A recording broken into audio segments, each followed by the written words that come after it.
Hello, good afternoon সবাইকে। কি করছো তোমরা? নিশ্চয়ই সবাই ভালো আছো আর খেয়ে দিয়ে নিশ্চয়ই সবাই বিশ্রাম নিচ্ছ। তো আমিও বিশ্রাম নিচ্ছিলাম, হট করে মনে পড়ে গেল একটা ভিডিও এডিট করতে হবে। সচরাচর এরকম ধরনের ভিডিও আমি ছাড়ি না। তা ভাবলাম যে না, এবার থেকে ছোট ছোট করে ব্লগ ছাড়বো।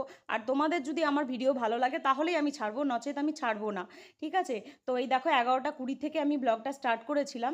তো আজকে আমার দাদাভাই হঠাৎ ঘুম থেকে উঠে বললো আজকে কিন্তু আমি বাড়ি চলে যাবো, আমাকে আর আটকাবি না, একদিন একদিন করে আটকে দিচ্ছিস ঠিক আমাকে। আলাম ঠিক আছে রে বাবা, যাবি রে যাবি। বলে এবার ভাবছি যে বাজারে তো যাওয়া হয়নি, তাহলে কি রান্না করা যেতে পারে। তো তখন ভাবলাম আইডিয়া, ফ্রিজে রয়েছে পমফ্রেট মাছ, পমফ্রেট মাছের তেল ঝাল মতন করেছিলাম। পেঁয়াজ জিরে ধনে আদা রসুন পেঁয়াজ দিয়ে কলমি শাক ভাজা, মাছের ডিমের বড়া, বেগুন ভাজা আর একটা তিল পোস্ত মতন মানে বেটেছিলাম।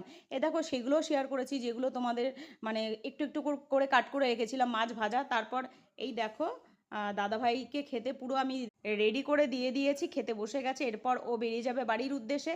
তো আমার ভিডিও যদি ভালো লাগে সাবস্ক্রাইব করে অবশ্যই পাশে থেকো। টাটা।